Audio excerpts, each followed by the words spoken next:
Meredith has got everything up and running, so we can get started whenever you are ready. Awesome. All right. The Board of Direct Entry Midwifery meeting is convening at 8:10 on April 4th, 2024. This meeting is being held by MS Teams video conference and is being recorded. The recording will be posted to the internet for public viewing. The Health Licensing Office asks that individuals attending through MS Teams keep your phone muted and your cameras off during the entire meeting until you are given an opportunity to comment during the public and interested parties feedback period, if indicated on the agenda. I will now call roll. I just realized I have the old name script, but we'll see what we can do. Bear with me, everybody. Just getting our new friends here.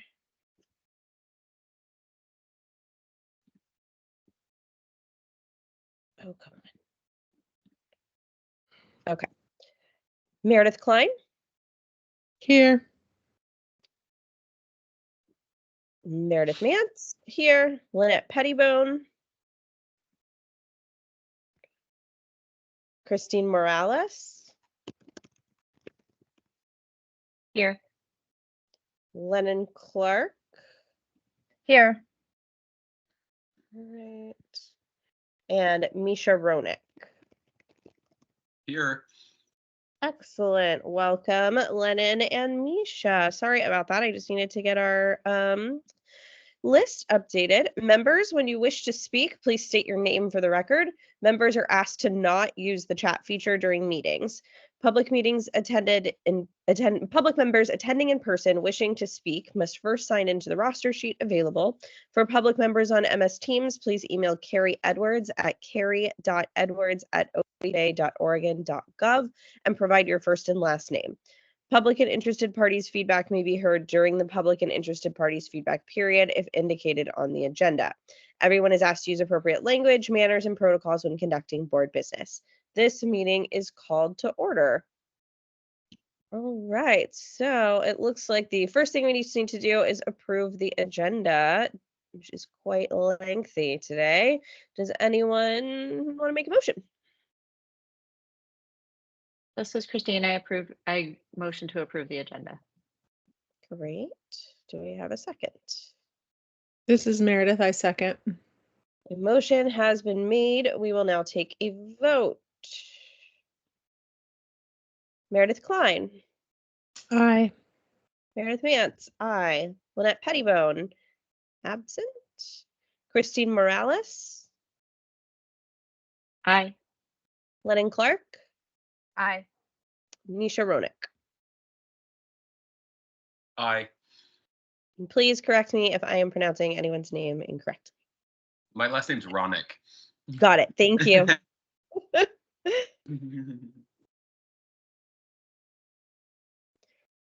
All right. Agenda has been approved. So yeah, it looks like this is Trampish Shud from HLO. It looks like this is the first thing on our agenda today is introductions of new board members. So we have 2 new board members here today, and I have no materials in front of me at all. I was the pop-in here to run the meeting inside of the room, so I don't have any information at all on the names. So I just like the new board members to maybe pop on and introduce themselves, and then we'll go around and introduce the board.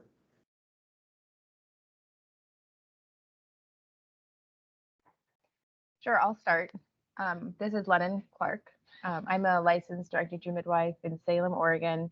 I was first originally licensed in 2008 and licensed until 2011, and then took some time off and relicensed in 2021. And I had my own home birth practice in the Salem area. Thanks, Lennon. Mm-hmm. Hi, good morning. This is Misha Ronick. It's nice to meet you all.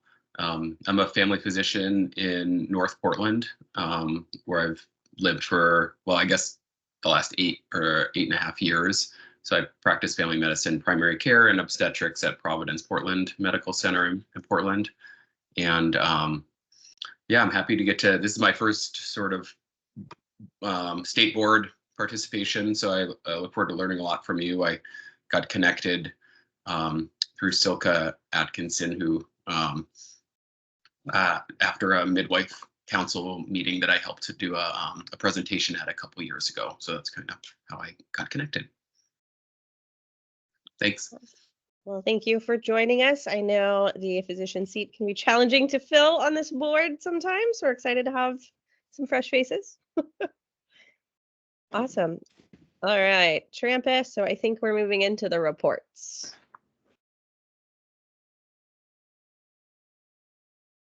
So we have, like I said, quite a bit on the agenda today, so we're going to move through these reports. Let's see here. Don't think that, so we have introductions, new board members, director's report. We don't really have much going on with the director's report right now.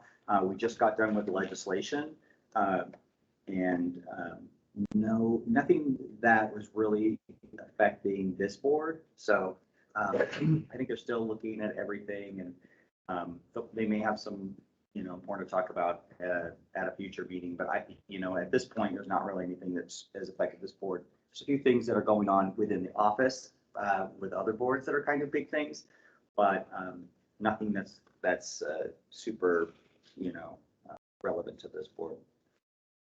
And so yeah, that's what's going on with that. We got a board member recruitment memo. It looks like we are all full except for a public member, which we don't have a public member. So you can take a look at that report. You can see that Meredith Mance is in her second full term, and she'll be through June 30th, 2026. And Lynette Pettibone is in her second term, similarly February 2026. So Meredith Klein is in her second term. Can't believe that. And 6/30/2025. We still got a little time with you left. And Lennon Clark, brand new. And Christine Morales, second full term. And again, I can't believe that the second term are in their second term. It seems like we got a break. And then of course, Misha Ronick. Ronick, I'm sorry, I kind of missed the pronunciation, but did you get that right, Ronick? Yeah, that was perfect, Ronick. Okay. And then, like I said, the public member currently is vacant. So, I'm sure that Derek is working on trying to get that taken care of. We got the licensing and fiscal statistical reports. So, for the new board members, I'm not sure if you've ever seen kind of the flow of these board meetings.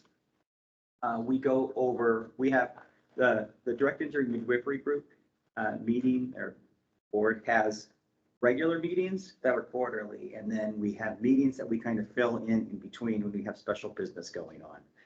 For a long time, we were doing them every month, but it almost seems like we've been doing that anyway. But we've been trying to have quarterly meetings. Those are our regular meetings, and that's where we have all of these licensing statistics that we put out there for the board and the public to see. And that is what we're looking at right now. What we're looking at here is this first slide on 13 is licenses issued. Looks like, we've issued. So these are broken into quarters, fiscal year quarters, and fiscal years go from basically July 1st to January or to June 30. So they're kind of a little off from a regular year, but so that quarter one, that's the first 3 months, like July, August, September, for example, and quarter two is October, November, December. So quarter three is the beginning of the year, of the regular calendar year. You can see that we've issued.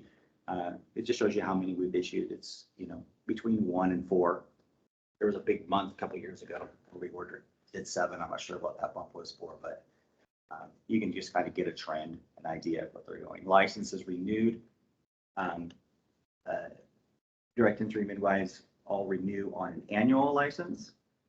So this is just a distribution of how often licenses are renewed per quarter, how many people renew per quarter. You should all add up every year to the number of midwives that we have licensed. Licenses by age and gender. You can see it's kind of a younger profession. I call it younger because I'm in the 50 to 57 range. So most of the midwives are younger. So that's actually good. It means that we have a nice group coming through. Licenses by county. Now, I know this is important for distribution across the state. This doesn't tell us necessarily where all these midwives are working and what their kind of service area is, but what this does give us an idea of where they are actually located in their, where their residence is what this is telling us. So you can see that we got a lot in Multnomah County, but we kind of have we have some in most counties. So some of those rural counties might be a little underserviced. And if anybody has any questions about any of these slides, please feel free to stop me because I am just going through them. And if anybody wants to stop and talk about them, that's perfectly good. And welcome. I actually have a public potential board member who is willing to apply and would be a really excellent addition, I think. Who should I have her contact? Derek. Okay. Great. Yeah, that's a good place to start. There's like a generic process, but it's always, it's definitely a good thing probably to just get a hold of Derek Bolts and he can guide them through the process. He's our point of contact for Awesome. board members and board recruiting. So, yeah. Cool. We'll get that going then. Just wanted to make sure. Sorry. Great. Awesome. Licensing trends. You can see that it is pretty flat. Maybe a little dip. Remember, these are averages. What these are is they're an average for the number of licenses that were active during that quarter. So, is that if a couple of people, it would affect this group a lot. If a couple of people didn't renew their license and they renewed it later or something, it could make that dip up a little bit. But in general, it looks like we've got about 104 that were average license in quarter one of 2022. As far back as this goes, it was 108. I don't know how significant that is, but for a group that's only in low 100, that feels a little bit. I do remember if you went back a little further, this list would be down in the 80s. So at one point, so it has grown, but it looks like it's kind of plateaued for a moment, at least in time. Last couple of years. And then the board of direct entry fiscal. So what this is showing is this is the beginning cash balance. You can see that it's in the negative. We have but it is lower than it has been over the years. So it actually has dug out a bit for the years, but this doesn't mean that we can't operate or anything. This just means that for the health licensing office has 21 boards, programs, and councils that we regulate, and each one of them has their own little fiscal pot. They're all responsible for sustaining themselves, and but we also have a larger umbrella of support, for the whole group. This is basically taking into account how much has been spent over the years. You can see though that your revenues and your expenditures are very, very close for the most part.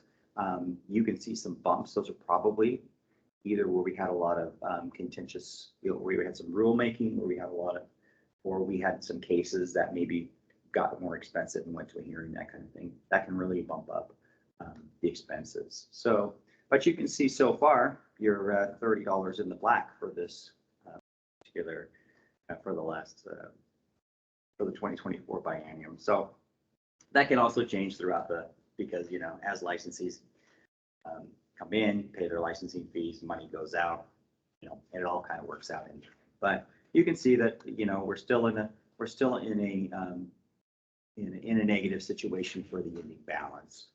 But that's, like I said, that's actually lower than it used to be. So we're working on it. Regulatory report. So the regulatory report you can see, and I will give just a brief overview. I think we're going to kind of get into a little bit more. I think as we move through this, a lot of regulatory stuff at this meeting, a lot of executive sessions, a lot of legal advice, and a lot of stuff that's going to go on. Some of the board members who have been here for a while have been through all of these processes at one time or another. The new board members, it's going to be all new. So, but overall, this is the kind of the state of the regulatory and complaint situation going on with your board. So you can see there's 3 biennium on there: 2021, 2023, 2025. The 2025 is the current one we're in. So 2025 is the end of that biennium. And you can see that it's kind of split up. This first little block is split up in open and closed cases. So the 2021 biennium has 1 open case. We had 14 come in that time frame. 13 are closed, and 1 is still open. Open can mean a couple of different things. It can mean it's still being investigated. It can mean that it is been investigated and is done and is currently being reviewed and hasn't been reviewed by the board. It can mean that it's been reviewed by the board and there's going to be a notice or something that's going to go out, and that notice hasn't gone out yet. But those are kind of the states that it could be in. I believe this case, just without saying too much because we're in public, but I believe this case is not being investigated, and it is in a latter stage. It's been, I think, already reviewed. And the 2023 biennium, you can see we had 35 come in and 6 are open. So and then the 2025 biennium, those are going to be newer cases and they haven't had a chance to close out. So we have 9 come out. We still have 7 open. So we have 14 current cases on this list. I do know, again, that several of those 14 are in an administrative process right now. They're not out there being investigated. So, yeah, so it's actually not too bad as well. Complaints by type. We got licensing concerns. We got services provided, and we've got unassigned, I guess, just probably as somebody forgot to click something or something. I'm not sure why. Or might be, oh no, I'm not sure. Licensing concerns, that's going to be more along the lines of somebody's not licensed or is inactive. We don't get a lot of complaints like that, but it looks like for some reason in 2023 we did get a little bit of a bump of that. Services provided is where most of the situations happen here, and those could be anything from, those are all about practice standards and care. And then complaints by type, anonymous, client, other, and as you can see, very few anonymous complaints with this board. Clients, only 5 of all of them clients, and the 51 of those 3 biennium that we're looking at were other. And I can say that predominantly this could be a family member, it could be a transferring hospital, it could be somebody else that was involved in the care of a client. So, does anybody have any questions about the regulatory board or the regulatory process? With the board of directors through midwifery, as you can guess, it's probably all complaint driven. We get in complaints, we have a protocol that we go through. For the new board members, we bring all of the new complaints to the board for review before we're statutorily required to, but we bring all of the cases all of the complaints to the board for the review and a kind of a direction and decision on whether we're going to move forward with an investigation or close out the case. And if we move forward with the investigation, it's given to an investigator, and that investigator will begin the process of going through and getting records and interviewing witnesses and things like that, and trying to determine whether, if what happened, whether there were any violations. They work with an SME, which is subject matter expert, who is also a direct entry midwife in the field. We have 2 currently. And we move through that process, and we consult with the board also throughout that process and at the end. So we have a lot of stuff going on with regulatory right now. All of those stages are actually being addressed at one point or another in this meeting. So again, does anybody have any questions about regulatory in general for this report? Okay, so we are going to move on to the next part, which is public and interested party feedback. So there is nobody in the room with me, so let's just, I'm not sure if there's any public members. Is there any public members on the meeting at all? Okay. There's quite a few people in here. At this time, the Board of Direct Entry Midwifery will hear public and interested parties' feedback. Members of the public, this meeting is being held by MS Teams video conference and is being recorded. The recording will be posted to the internet for public viewing. Please be sure to mute your microphone and unmute only when you have been recognized. Once recognized, please state your name and affiliation to the board for the record. Do we have any public or interested parties that wish to speak today?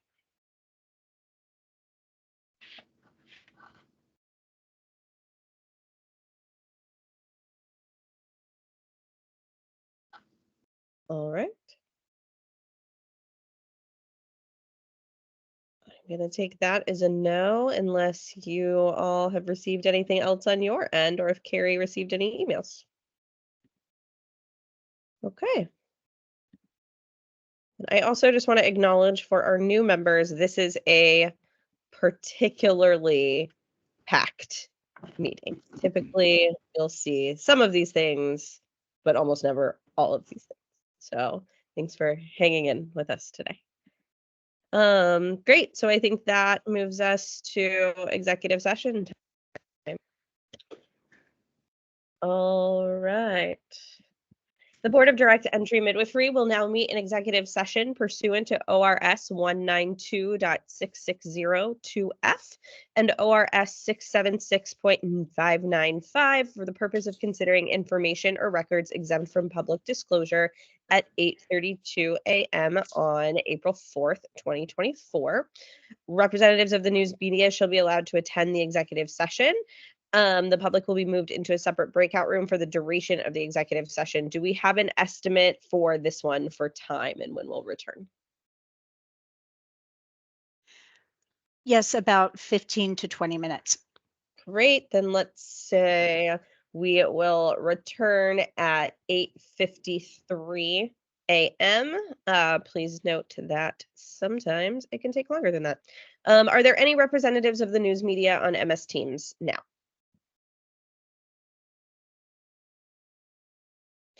Recognizing that there is no news media in attendance, the public will be moved into a separate breakout room for the duration of the executive session. We will return to open session before taking any final action or making any final decisions.